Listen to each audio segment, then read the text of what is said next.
I took Brooke English and the little boy to Paris.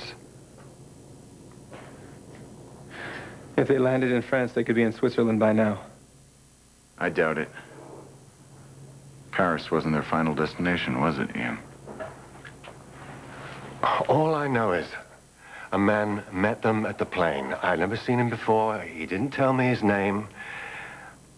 And then he took them to another part of the airport. If you put them on another plane, that plane had to file some kind of flight plan, right? As far as I know, they took a limo. I didn't see anything.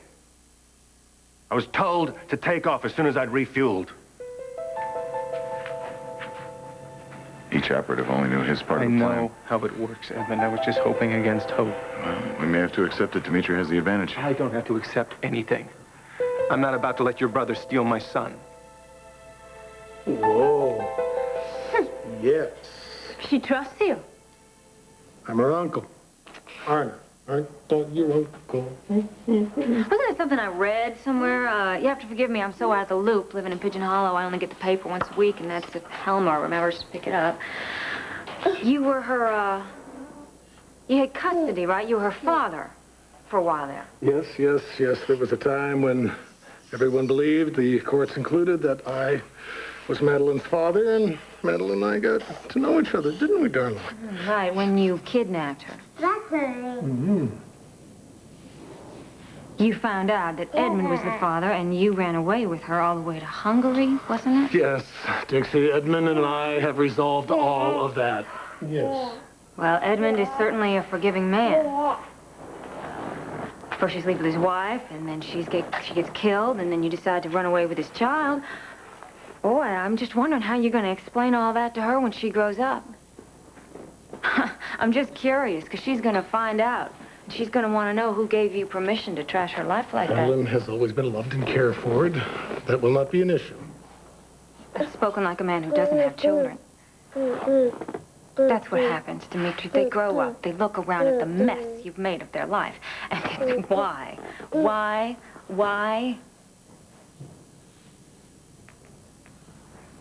But I suppose her father will explain all that to her. I have such admiration for that man. Everything he's been through. Can you imagine what it's like to have somebody that you love and trust just run away with your child? Excuse me, Dixie. I thought you were here to talk about Tad. I am talking about Tad, Dimitri.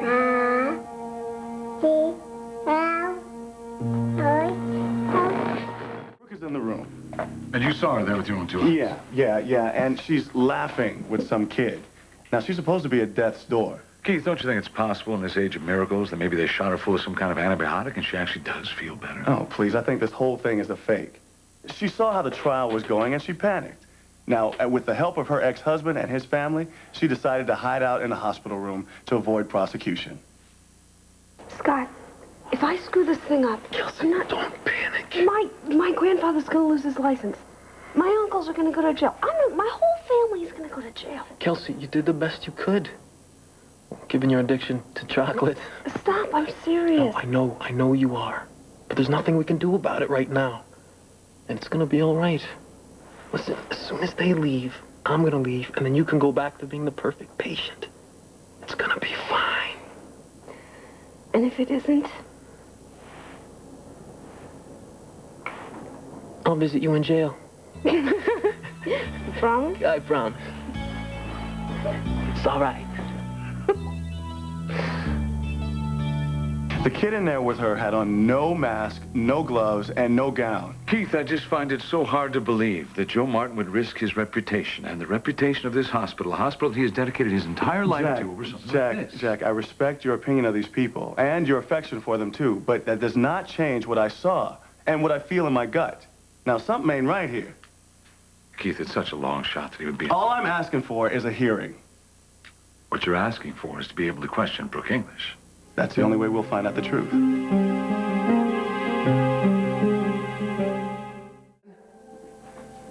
Do you have children? That's none of your business.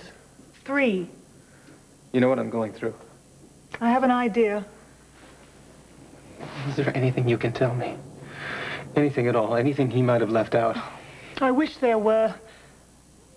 It's like your friend said. He doesn't know anything.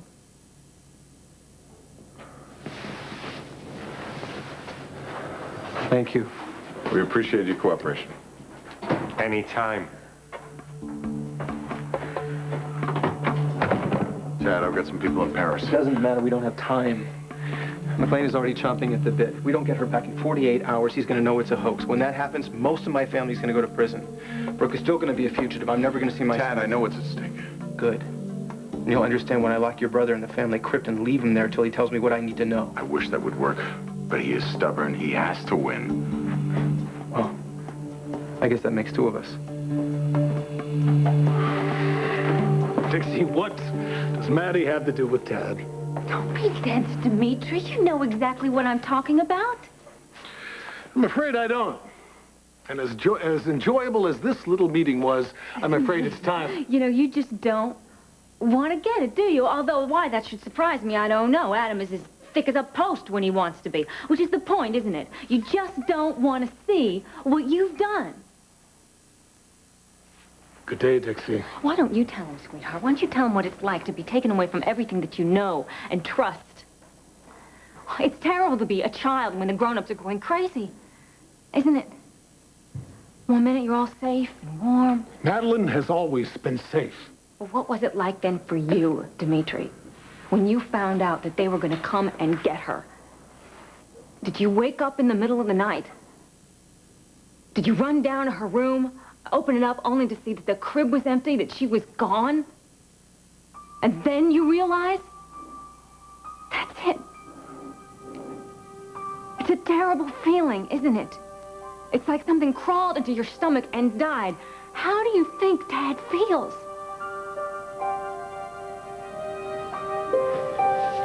Yeah. Jamie is with his mother. As much as I respect and admire Brooke English, she has made a mistake in taking that child away from the rest of her family, and I bet you anything she knows it. Look at you.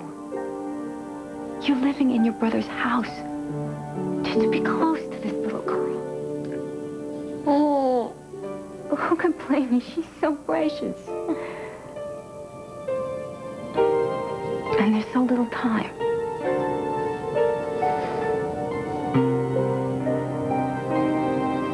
Let's just say that you didn't realize what you were doing. You thought you were trying to help Brooke, but you can change it all. You can bring that little boy back to his home.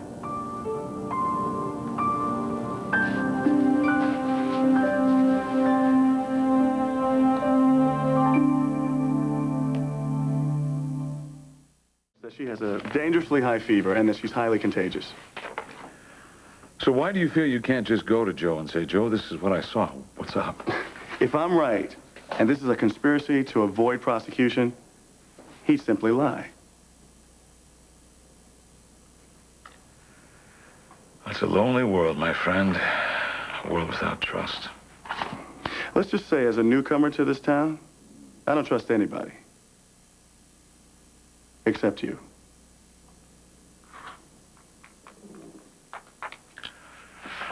Well, Keith, for what it's worth, I can't imagine in a million years Joe Martin doing anything illegal, let alone entering into a conspiracy to commit a felony with his entire family in tow.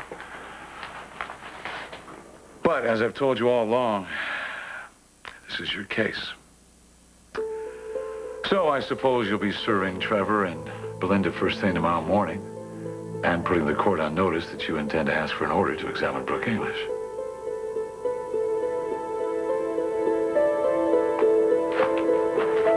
I'm really sorry I dragged you into all this. Kelsey, I'm not. That makes two.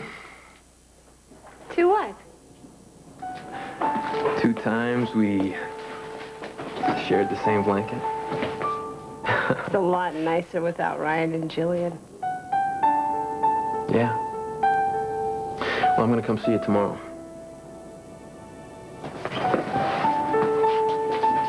Be careful. You, want me to bring anything? Besides, chocolate. Is there anything besides chocolate? Yeah, a few things. See ya.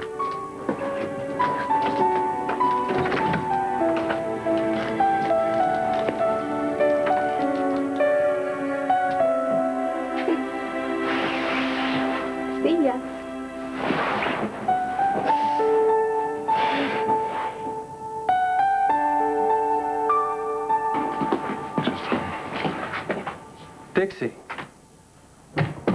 What are you doing here? Where's Dimitri? He's okay. Oh, not for long. No, Chad. I've had it, Edmund. Enough is enough. Look, if he doesn't tell me where they are, I'm going to kill him. He told me where they are. What?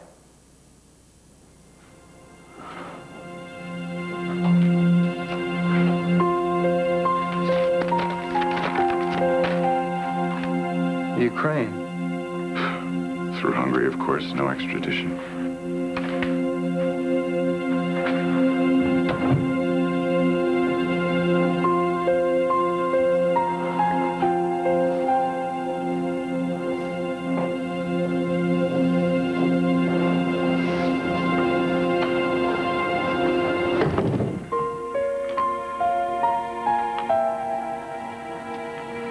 How did you do this? There are still some men who find me persuasive.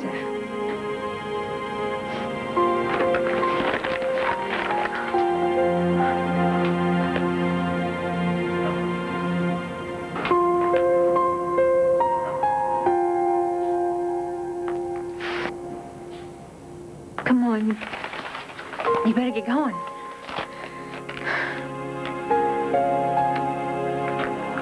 You're welcome.